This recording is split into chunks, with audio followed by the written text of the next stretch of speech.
Hey fellas, welcome to Guys in Grief, sponsored by Emma's Footprints and First Candle. We started this podcast for fathers like us that have experienced pregnancy or infant loss. You see, when we went through these life-changing experiences, we struggled to find resources that were specifically for men in support of navigating this grieving process. We're not doctors. We're not psychiatrists. We're three friends.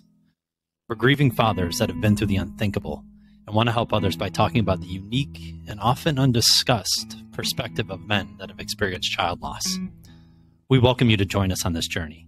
Share your stories, the challenges, laugh with us, maybe shed a tear or two, and help each other as we navigate honoring our children, grief, supporting our family, and trying to find better days ahead. Let's get into it.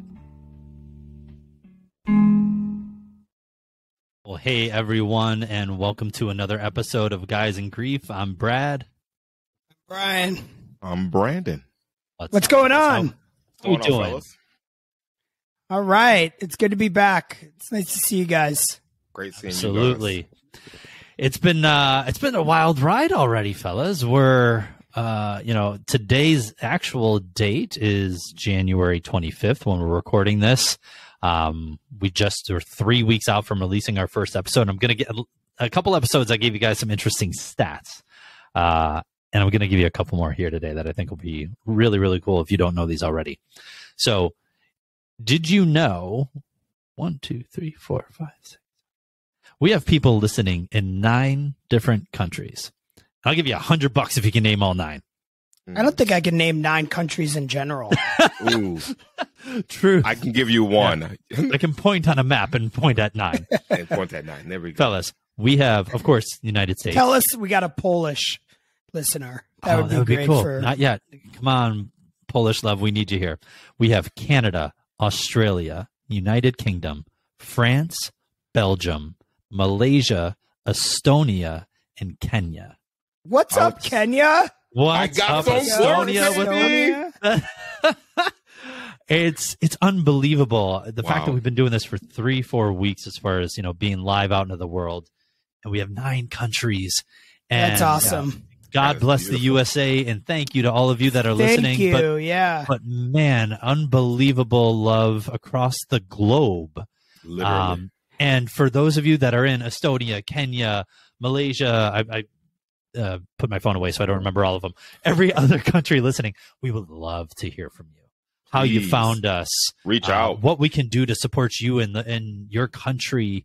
It would be amazing to hear too. It's got to be different in a lot of countries too, and the role of a man, I guess, is different in different countries. Great point. Countries, yeah. So it'd be interesting to hear from different listeners and how they've dealt with loss. So I think one thing's common and consistent is that grief is global, and that guys need support. And so we're on this really cool journey here, and hopefully all of you listening are finding some, even if it's one small percentage of healing through this. I'll tell you, we're finding a lot of it ourselves, and it's pretty cool to see what's happening across the globe. So I'm excited to keep those fun numbers coming. I would love a couple episodes now to tell you another 2, 3, 5, 10 countries, but we are super excited by all the listeners that we have so far. Yeah, we're very close to having Pitbull, Mr. Worldwide, write a theme song for our podcast. Yeah, the intro will now be 305 something. Bam, Mr. 305. Yeah, fireworks. And have like little guys, little elves wrapping around. And sure, perfect segue. No, in no way. What shape? Oh yeah, let's get into GG Q&A. There you go. No problem. All right. Well, this week, I really want to talk to you guys about triggers. And I know all you listeners know exactly what we're talking about here, because after you go through a loss, there's so many instances and scenarios and objects, words that trigger you and bring you back to that sadness and grief when the loss happened. So, Brad and Brandon, what are some of your triggers and how did you deal with them? B, you want to go first? Would you like me to, my good sir? Brandon, you lead us off, buddy. Oh, appreciate you, bud. So no, that was an insult, but that's cool. He's saying he's more attractive than you. Yeah, that you're older and I'm more attractive. I'm just gonna take it, and because I'm older, and it's okay. We'll take this off. No. So I guess the biggest thing for me, and I relate it to, me and Joellen watching watching Grey's Anatomy and watching like Chicago PD and all that stuff and all the TV shows of like hospitals and emergency. And we just got back into watching these shows maybe like a couple months ago, to be honest with you. Granted, because of our work schedule, but like also because the scenes that happen with mothers coming in to the hospital through emergency. Yeah, that's a good point. I'm turning it off. Click. Yep. You want to watch basketball or watch football? We can watch bowling for all I care. Like you love bowling. I do love bowling. Don't judge me. I actually do love it. That's definitely not a trigger. Yeah, no. Bowling is not a trigger. Yeah, but all those guys are single. hey, cut it out. But like watching those shows, like I don't want to watch those shows. I don't want to relive that moment. And immediately I look over to Joellen while she's watching it. She goes, "Yeah, I can't do this." And I'm like, "Yeah, time to turn it. Let's. I'm with you. Like we can't get through this one here for sure." So that's one of my big triggers. Yes. I will piggyback on. I have some of my own, but just hearing you say that, like I think I may have mentioned this on one of the earlier episodes. Like one of our favorite shows of all time is Modern Family, and granted, we watch it all the time. Jessica and I were watching it before this episode, but seeing that like happy family of three sometimes gives me some trigger modes. I wrote down 3: daddy-daughter stuff. Yeah, when the school or you walk through the mall and you see anything like people, a father and a daughter together, or things at stores. Go ahead, Brandon. Can I interrupt you for 1 second, B? So with you coming to watch, like say you were to see me and Gabby, does that bother you? And this is just a real question. No, it's more the general nature of the trigger, less specific. Like Brian, you and any one of your daughters, not so much of an issue. Gabby, again, that's a totally different. She's my niece, but like it's more like the concept of like here's a daddy-daughter dance, gotcha. Right? That like we will never get to go to, gotcha. And I'm less triggered by the son stuff because I have Ashton. Right. So that's one. When people have kids after they've gone through loss, like it's a super trigger. Fortunately, Brian, like not. Like you and Lindsay. I know I'm a trigger, but it's not personal. But it's a trigger for you guys. Yeah, but you also reached out to us. You reached out to us before you post. I don't even know if you remember this. I do. But before having Eve, before announcing on social, you reached out to Jessica and I, and literally said, "I know this might be a trigger. We wanted you guys to know." ... And that meant the world to us because you just recognize the reality of what we're all dealing with. Brandon, you got something here. I totally agree with you, B. When you announced that you were having Ari, and me and Joellen were like, we still can't. Yep. We can't. I know Joellen struggled a ton with that. We're not there. And we sat on that like, we don't want to, rain on anyone's parade or anything like that. Like, that's just not what we're here for. But like, it was a moment where like, man, this stinks. Like, you're absolutely correct. Good point, my sir. Yeah, and I mean, I actually just experienced it last weekend or 2 weekends ago, believe it or not. My sister-in-law, Lindsay's sister, who I love dearly, and her husband, Chris, they had a gender reveal, and it was a boy. Yeah, it was a boy, and they know that we love them to death, and we're so happy for them. But again, it was Lindsay and I looked at each other, and the fact that like Colin isn't going to have a brother to play with, we just had these emotions that we didn't even know we were going to have. We thought we were going to be over the moon no matter what the gender was, but we kind of looked at each other and we cried a little bit in private. I completely can relate to that. The third one that I wrote down here, that is a little tongue in cheek here, but you guys might relate, is scumbag dads. Like, like when I just see douchebags at Target treating their 5 kids like shit. Yeah. The guy on the T-ball field. There's a dude. If you're listening, you know who I'm talking to. You know who. There's a guy that felt personal. And I was the assistant coach. Yeah, and that dude does not deserve all the kids that he has. And I'm sure he does. That's probably a really bad statement. But like in my mind, and my trigger is like, I would appreciate it, anything to have another child. Yeah, and you got all these running around, or you got 1 or 2, and you're a scumbag to them.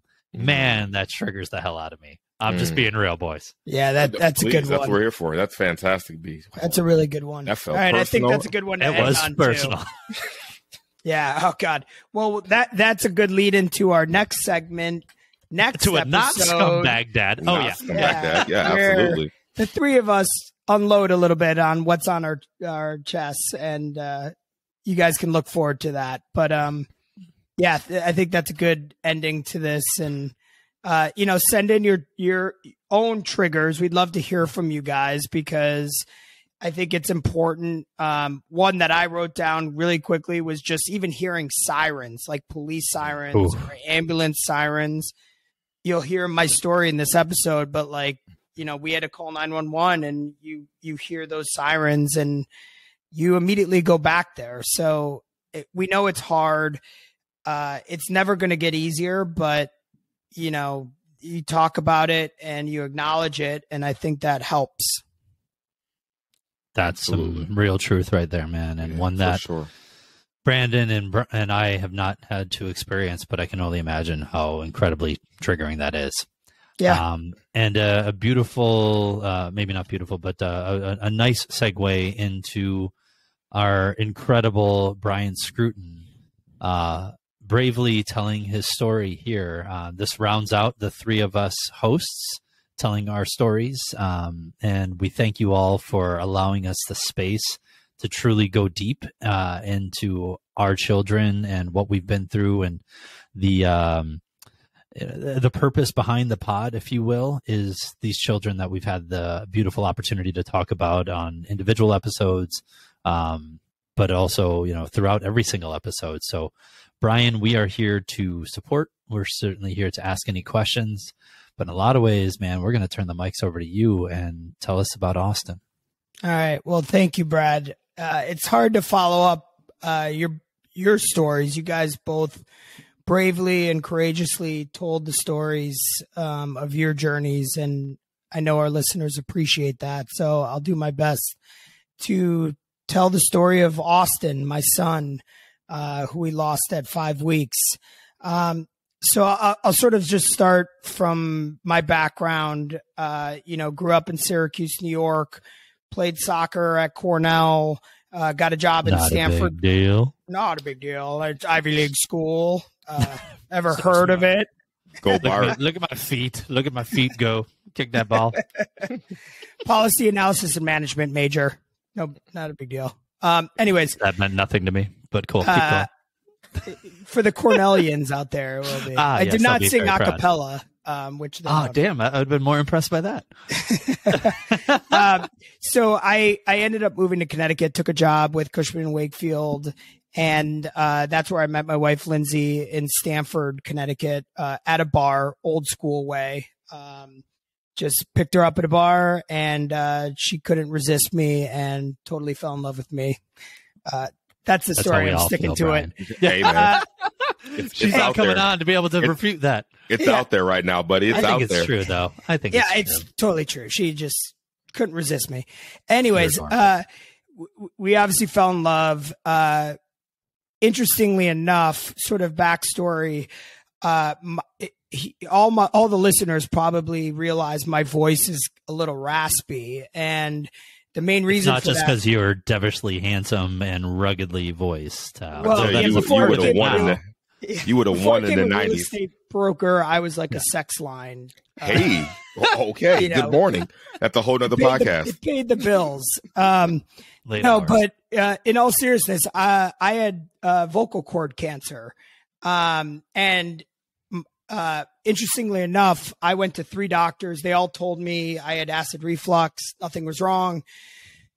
My voice wasn't getting better. And this is while I was with Lindsay, and finally went to a doctor, and he's like, we got to biopsy you. Turns out it was stage 1 vocal cord cancer.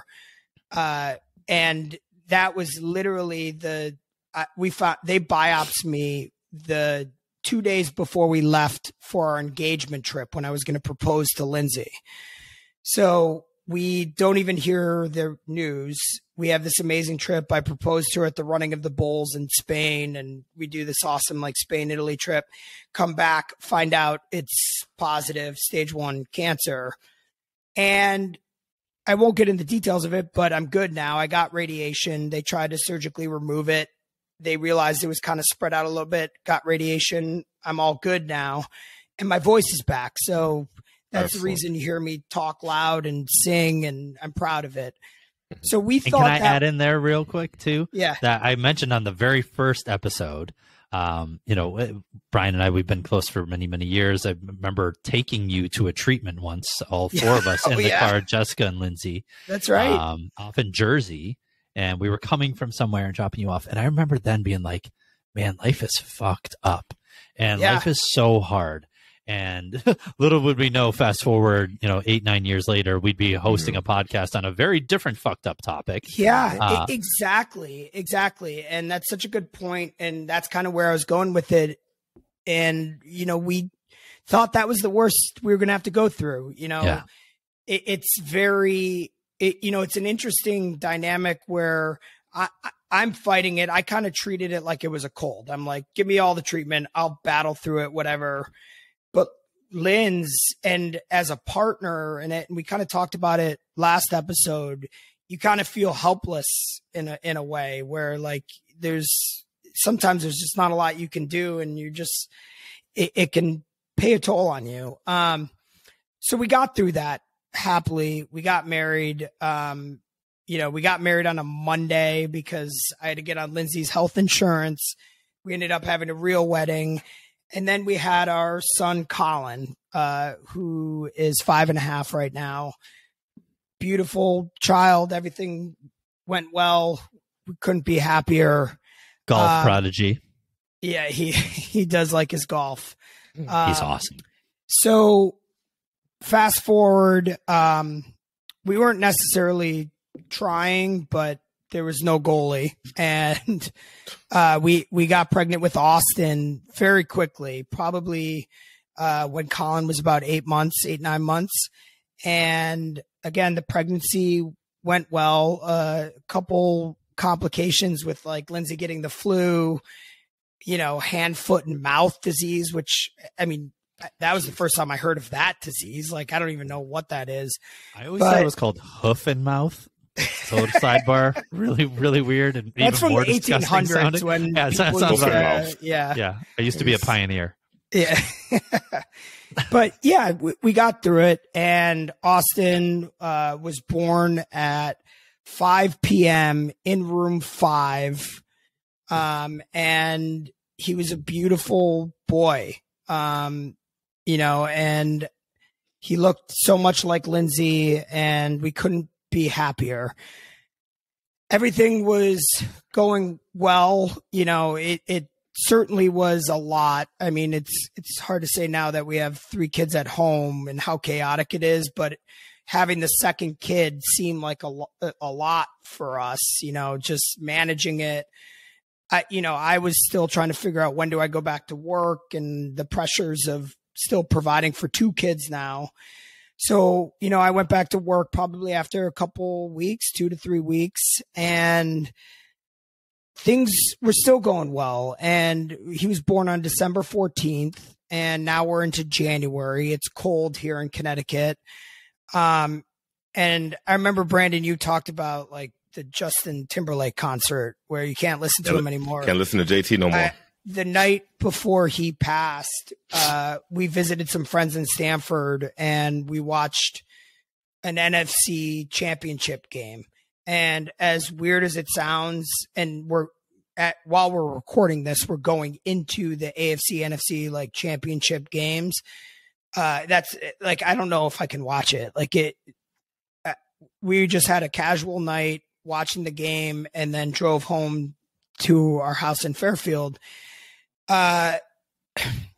Austin wasn't a great sleeper. We're 5 weeks in, and, you want your child to be happy. You want them to sleep. And I think a lot of moms can relate to this, but also dads. I mean, you want them to be happy. So you put them in the bed with you, and, he's obviously breastfeeding. And that night, everything went as planned. We put Colin to bed perfectly. I said goodnight to Linz, kissed her on the forehead. She said goodnight. Austin was in the bassinet. He woke up, and, we both woke up, just put him in the bed. We were exhausted. Lindsay was exhausted. I was exhausted. And we both fell asleep. And we woke up the next morning. It was Martin Luther King Day, and he wasn't breathing. I didn't even realize it. I got out of bed and went to wake up Colin, because that was our routine. And I heard the scream from Lindsay in the other room, and I had to go into the other room. She told me to call 911. I had to call 911. Then we proceeded to do CPR on Austin, and the paramedics came within 5 minutes, and they rushed upstairs, and they immediately did CPR as well and took him away in an ambulance. And we couldn't be with them because it was more important that they got out of there quickly. And we had to jump in a car with a police officer who took us to the hospital. And that ride was devastating. I mean, imagine following an ambulance in a police car and you don't know if your son is alive. And we went to the hospital. They put us in a room that was it was like a religious room where you pray. And we just had to wait for about an hour. And unfortunately, we got the horrible news that he had passed away, and there was nothing they could do. And he passed away in his sleep. So now we're living in this world that we never expected to live in. We have no idea what to do. We have no family around. It's just me and Lindsay. And they asked if we wanted to hold Austin, and we did, obviously. And we went into the room, and they gave us Austin, and we held him for an hour. And it was probably one of the saddest hours of my life. You talk about feeling the coldness. I know we've talked about it earlier on the podcast, but holding your son, it just looked like he was sleeping. And you want to say, Brandon, I know you said it, you want to say, wake up, like it's going to be okay. Wake up. And it's just a disbelief. And fortunately, my father-in-law, Lindsay's dad, Dan, drove right to the hospital, just him. And, we talk about reactions by family members a lot on this podcast, and we'll continue to, but he was just there. Didn't say anything other than he loved us, and was just a body to hug and a familiar face. And I give him a shout out for what he did, because you just feel so alone in that moment. You really do. And it's just, it's a disbelief. You feel like it's not happening to you. You feel like you're in a dream. And I know those are like cliches, but when something like this happens, that's what it feels like. So then we have to go back to the house. The families are there by now. My mom's driving down from Syracuse. Lindsay's family's there. We don't know what's going on. Like, it's just, again, you're almost like that character in a movie where you're standing still and people are moving around you and you don't know what's happening, or it's kind of like a blur. And then you get a knock on the door and it's a detective, and they come in with a doll and they walk you upstairs and they're saying, show me exactly where Austin was sleeping. And it's an active investigation and you have to explain to them what's going on. They're asking you every question you could imagine that you aren't prepared to answer because you can't even talk at that moment. Yeah. And they leave. You have to get the funeral arrangements. It's a crazy sequence of events. You don't ever wish it on anybody. A couple notes that I want to point out. Everybody listening, promote CPR. Like, we took a CPR class. I think it's so important. For the guys out there, just go to a hospital, they have it at like pediatric care facilities. Do that. We did it. Can I jump in there with you real quick, Brian? Yeah. In truth, you're one of my closest friends and we host this together. I did not know that you guys did that. And yeah, I'm so amazed by you and Lindsay to have the courage and the clarity in that moment to jump into action. That is pretty unbelievable, my man. And I'm in awe of the ability to do what was right and needed in that moment.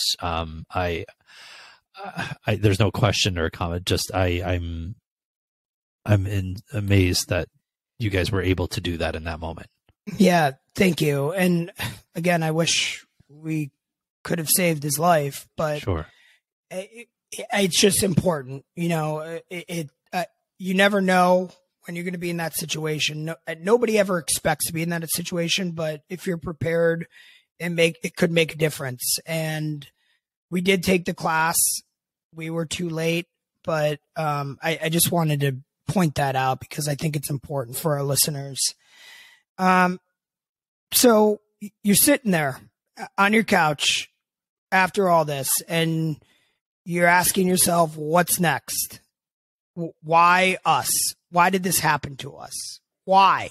You keep saying that because, if you're a man of faith, even if you're not, you're just like, why did God do this? Why am I chosen for this? What did I do to deserve this? And you're just asking these questions over and over again. And obviously the guilt of him being in bed with us. And that's another very important part of my story that I want our listeners to tell their friends, take it in. It's not safe to let your child sleep in the bed with you. It's just the safest place is in a bassinet, no cushions, no stuffed animals. I want people to take that away from my story because the guilt we feel from having him sleep in our bed it's going to be with me for the rest of my life. So I want to make sure I point that out. And it's a big reason why I joined First Candle, and they do a lot of education to help families understand safe sleep practices. So fast forward, obviously Lindsay and I are still in a daze. I mean, 14 days seem like 2 minutes. You wake up 2 weeks later and you're like, I don't know what to do next.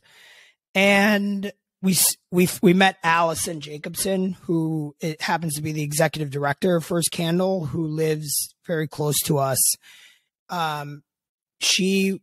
It was like a friend of a friend. It was like super random. Somebody had told her, and she just showed up to our house one day. And she was the first person that we met that had gone through a loss like this. She lost her son to SIDS. And Lindsay and I both said to each other after we met her that it was really important to talk to somebody who had been through it.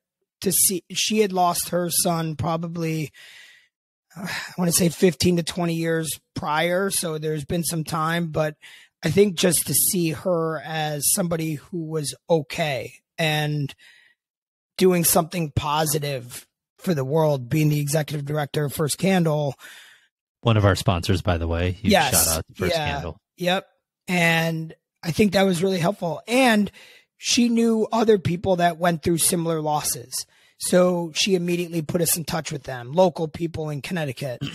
And we ended up meeting with them. And that was a very positive experience for us, talking to people that have actually gone through a loss like this, because for that 2-week to 4-week span, we felt alone. We felt like anybody that tried to cheer us up didn't know what we were going through. Yeah. I almost wanted to tell people, anybody that's talked to me, I wanted to say, fuck you. Like, yeah.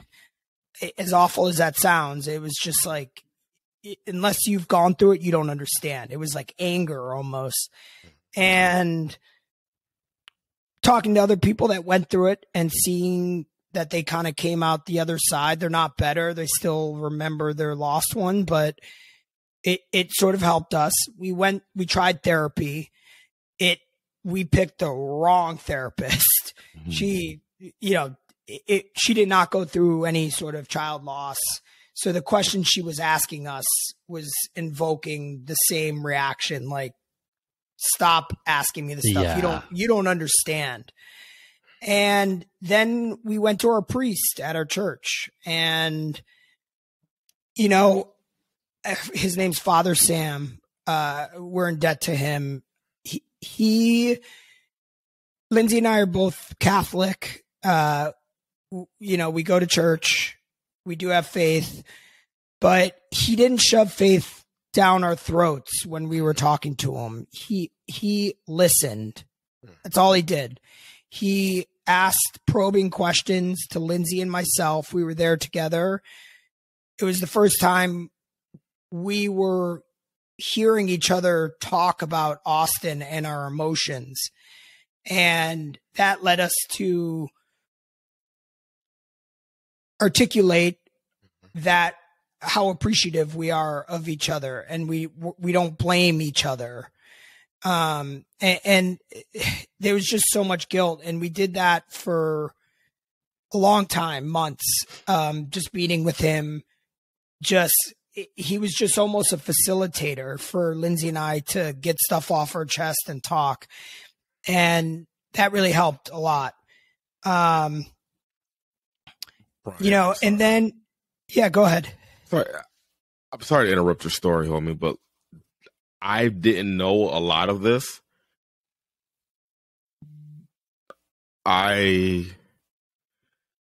Wow. Continue, but I'm sorry to interrupt. I just had to get wow. Yeah. Thank you. I hope, I know a lot of our listeners probably have similar stuff, and you got to talk about the details, because it was tough. Lindsay, there was moments after we lost Austin where Lindsay and I weren't talking to each other. Not because we were mad at each other, but I'm going to say it, like, I thought sometimes I wish it was me instead of him. I would sacrifice my life instead of him. And it's just a feeling I had. Right. Fortunately, I'm on this podcast talking about it now, yeah, but absolutely. If you don't mind me probing there a little bit, Brian, because I think this is such a relatable topic for men that have been in the situation that you've been in. And we heard Shane Conley on our very first guest episode talk about this piece and the spouse and the guilt component here. On my episode, I talked a lot about the power of our decision and that guilt that I'm carrying with me, and the sort of the resolute decision that we've made, but it's always a part of who I am. How I know you guys talked about, the priest and other groups. How did you and Lindsay come together? Again, I know some of this, but for those that, that don't, but how you guys have come together to navigate that grief as a couple and get to where you are today. It's such a great question. And it's just comes down to a simple answer. It's love for one another. And we've got individual feelings of guilt, of sadness, of grief. She has the same exact individual feelings. But when it comes to our relationship, it almost, in a weird way, it brought us together. You know, we needed each other. We leaned on each other when we didn't think there was a positive thing in the world. She would say something nice to me, and you realize, like, oh my God, I've got this person that we're going through this horrible journey together, but at least I've got her with me. You know, I don't have to do this alone. And it's so important to communicate. We talked about it last episode or a couple episodes ago. I mean, it's just, I love her so much. And we became stronger in that moment where we realized if we're going to get through this, it has to be together. It can't be alone. It can't be me bearing my emotions and just trying to be there for her. Like, she needed to hear from me, because she could tell if I was bearing it, because I would have outbursts. I mean, Brad, you talked about it the other time where you have like little fights, stinky fights about nothing. And you're like, that's because you're not letting it out. And we realized that pretty early. And I think talking to Father Sam helped a lot, because we heard each other compliment each other. He was facilitating that. And it was just the three of us. And it wasn't a big group. I don't think that would have worked for us.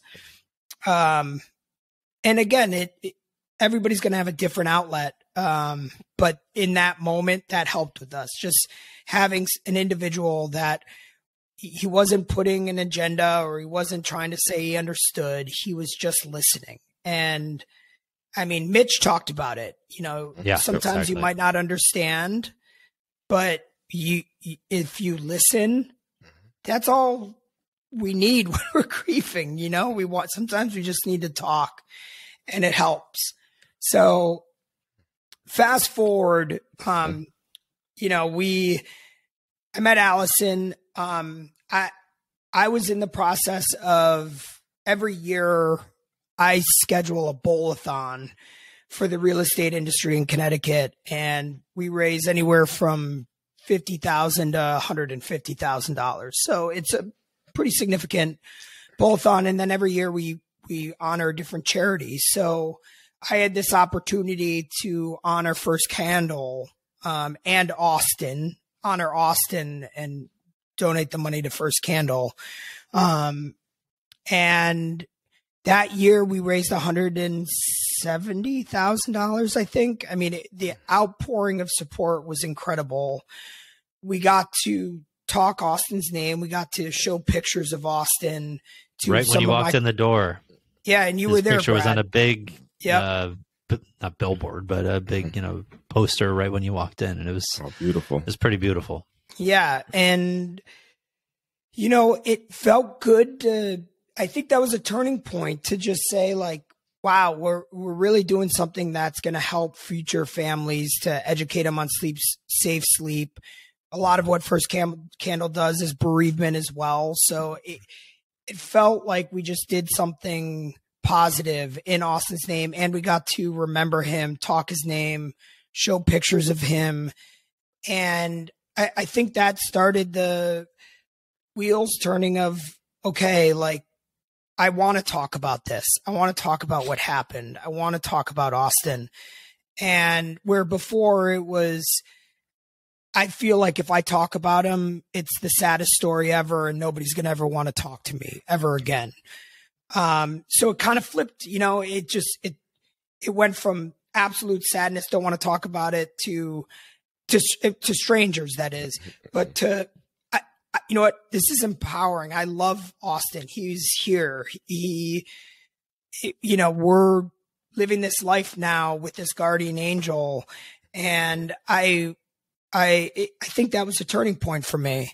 Let me. I think there's such a beautiful nugget right here, Brian, for everybody listening. Distill that down for us, because we've heard your story. We've heard all the things that you've done. Like, what is the 1 or 2 or 3 or whatever amount you want of, in order to make that pivot from the second you think about your child or speak his or her name, you are devastated in a puddle and a quarter, to being positive about it and wanting to make change. And maybe that doesn't mean, you're going to be the person doing a bowl-a-thon or, Huddy's Buddies like Mitch Middlestad or whatever it might be. But like, what are those, if there's a tip or nugget or two of the things that you found that by doing this thing, and this thing, just distill down the last 20 minutes for us that have gotten you there? I think it really boils down to doing something positive in honor of him or for him. And again, it doesn't have to be a charitable event, but maybe it's planting a tree, or maybe it's, going to do like a run in his honor, or something that remembers him, and you can positively speak about him and who he was and what he meant to you. Because I think before that, I was much more sad about talking about what happened to us in Austin. It was very sad. And I would go out in when I went out in social events, which took a while, a long time. Yeah, like I'd meet people for the first time, or clients, and they're like, what's your deal? Where you been, man? Yeah. Who's your dad? What's he do? What is it? Like, my son died. Nice recall. Nice to meet you. Nice to meet you. Yeah. Yeah. But like, it's very tough topic to breach. But then when we did this very nice thing and raised awareness for who he was and an organization like First Candle, we felt like we did something for him, and we honored him appropriately, and we want to continue to. And that, I think, little bit of fire under Lindsay and I to just keep it going, because now, I miss Austin more than anything. The anniversary of his passing was this past weekend, from when we're recording on the 21st. And it is so hard. And we pretty much spent all day with him at the cemetery, and you miss him every day. But now, 4 years later, there's at least a little bit of positivity that I know he's up there and he's pushing us to do good. And I'm not saying it's going to happen overnight, but I think just being active and doing something positive in his honor sort of flipped the switch a little bit. It forced me to also talk about it to strangers, and in a positive way, because I was trying to raise money for a charity. Sure. So it kind of, you just jump in the deep end and learn to swim. Kind of like starting a podcast, right? Exactly. Yeah. Right. Yeah, exactly. Hey, Brian, got a question. But speaking of like just reaching and speaking out, other than strangers, what was the conversation you had with Colin about Austin? That's a great question. We speak very honestly about him. Good. And we've always spoke very freely. I think I spoke on one of our first or second podcasts where he got me through the funeral. I was a mess. Like I couldn't stop crying. I was having like what I felt like a heart attack. Mm-hmm. And we told him he's in heaven and he's your guardian angel and he's always going to be with you and he's still a part of the family and we're going to celebrate him. And it's amazing the power and the intelligence of a young toddler, mm-hmm. Because he's understood and would hug me and said, he loves you, Dad. You know, he still says stuff like that. And he still to this day tells his kindergarten teacher, like, I have a brother, Austin, he's in heaven. That's amazing. And that fills my heart, like he's very aware. And I think that's partly because we didn't want to make up any story or anything. Sure. It was, he passed away and he's in heaven and he's looking down on you and he's always going to be there looking over you as your guardian angel. Man, these toddlers are something else. I relate to that story 125%. I spoke about it in my podcast or previously. Yeah, absolutely. The children are just like awesome. Like they see you hurt. You don't. Yeah. You really don't. You don't expect them to almost step into the adult shoes sometimes. Yeah, because you can't understand. Daddy, right. You're like, what do you need, Daddy? It. Right. Yeah. You can't. But man, they're right on top of it. Everything's gonna be okay. Yeah. There's a G&G Q&A in the future here to talk about growing your family post a loss. And so my question isn't there, Brian. We definitely would love your thoughts on that in another episode. But my question is how, and I realize Grace and Eve are still very young, but how do you talk about Austin to Grace and Eve? When they're in such a delicate emotional mental stage, they're, everything's sort of fictional. And how does that go? It's a good question. And frankly, I don't know. Obviously we kind of address it the same way we do with Colin, that he's in heaven. Grace is about to turn 3. So I don't know how much she's really processing it, but we celebrate his birthday every year. I mean, you guys are so nice to join. We hold a vigil for him on his birthday every year, and we do a toy drive. So what we're doing every year is he's very present. There's pictures of him all over the house. She hugs the pictures. She's just not in that talking mode. So it's like hard for me to really understand how she's processing it, as opposed to Colin, where I guess he was talking a little bit sooner. Sure.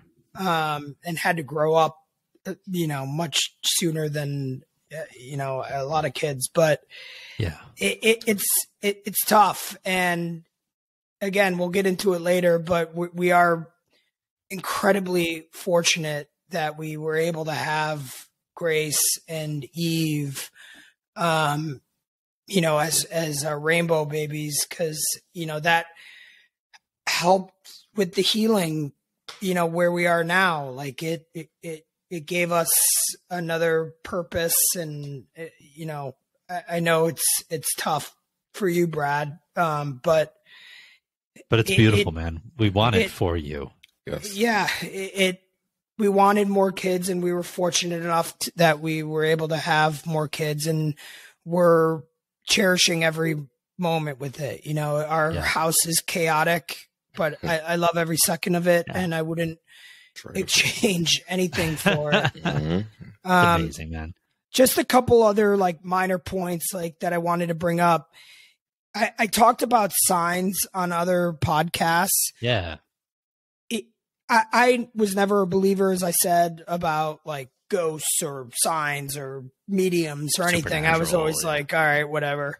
But Lynn's, she didn't necessarily believe it, but she really wanted to dive in to see if there was a connection she could form with Austin and in the afterlife, I guess. And we happened to see, she was at Austin's at his grave. She, very soon after he passed, she looked up, she was crying, begging for a sign. And then a bald eagle just literally circled down and landed in the cemetery next to her. And I didn't believe her, but I'm sorry. I believed her, but it was an unbelievable story. Yeah. And fast forward 2 weeks after that, I started running to Austin's grave from our house there and back, and I'd read him children's books. And I looked up 2 weeks after she told me that story, and a bald eagle swooped down, landed on a tree branch right next to his grave. And I couldn't believe it. 2 weeks after that, we're in Florida in a pool trying. It's like I shouldn't say it was 2 weeks after that. It was like months after that, but Sure. we're having our first like vacation out of Connecticut. Bald eagle just swoops over the pool with like its wings, just like flying over the pool. And beautiful. My mind was, I was like, they don't even have bald eagles in Florida. Like, where did this thing come from? That's incredible. So, and then there's signs. He was born on December 14th. I swear to you, I don't look at the clock most of the day. I'm late for almost everything I do, including this podcast. I look at the clock daily, and it's 12:14. You've told me that so many times. The before, reason man. I'm telling you guys these signs is because I truly believe now. I'm a true believer that you should look for signs. Mm-hmm. I think your lost one is there, trying to make contact with you in some form. And you know what?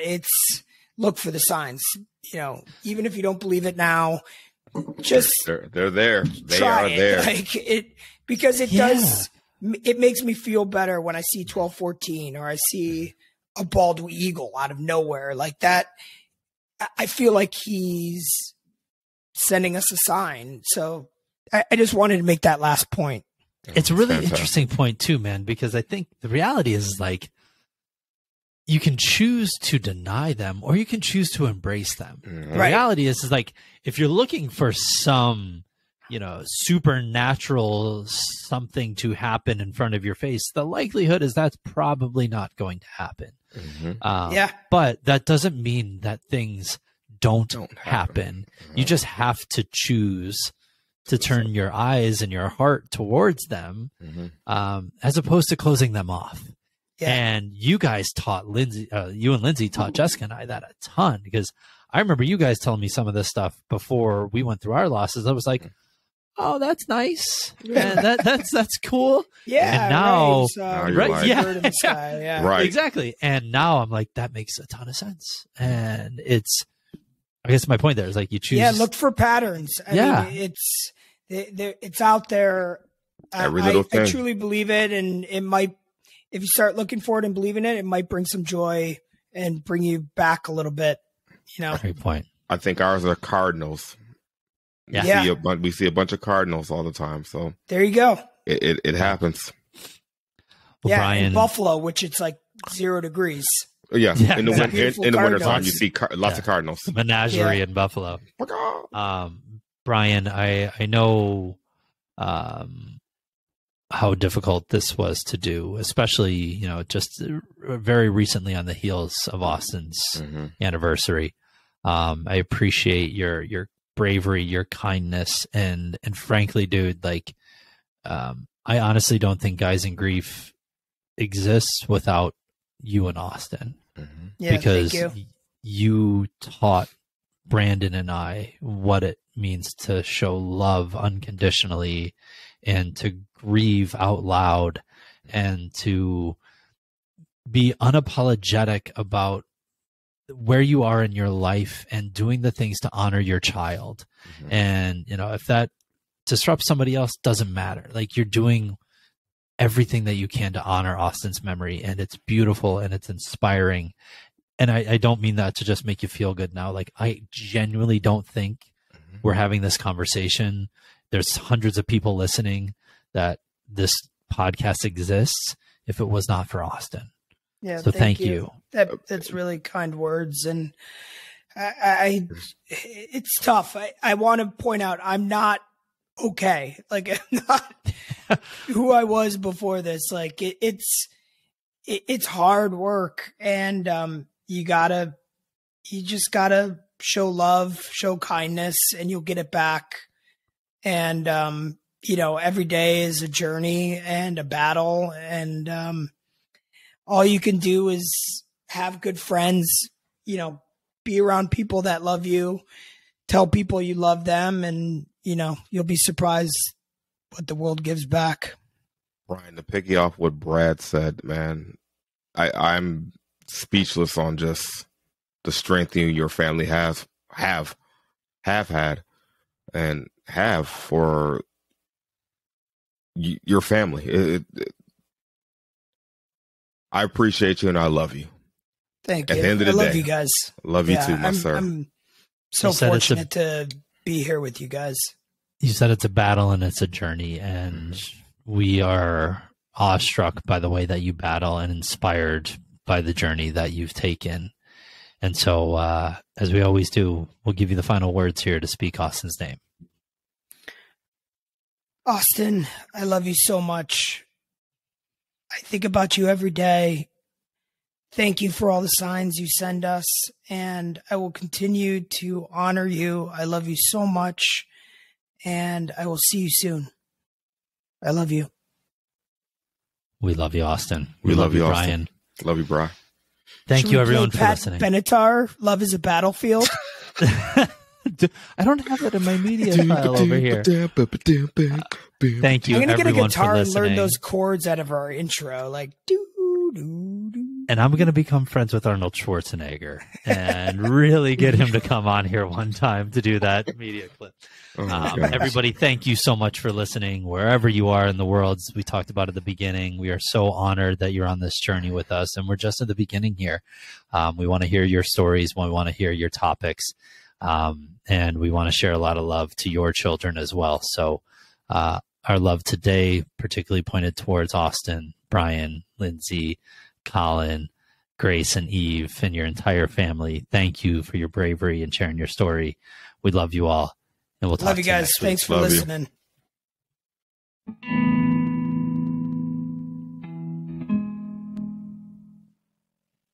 If you valued from this content, we ask you to share this podcast with others that could equally benefit. Leave us a 5-star review on whichever platform you're listening to help us improve our outreach, and to follow Guys in Grief on Instagram and Facebook. Also, if you'd like to join us and share your story, email us at guysandgrief@gmail.com. Thanks for listening. We'll talk to you next week.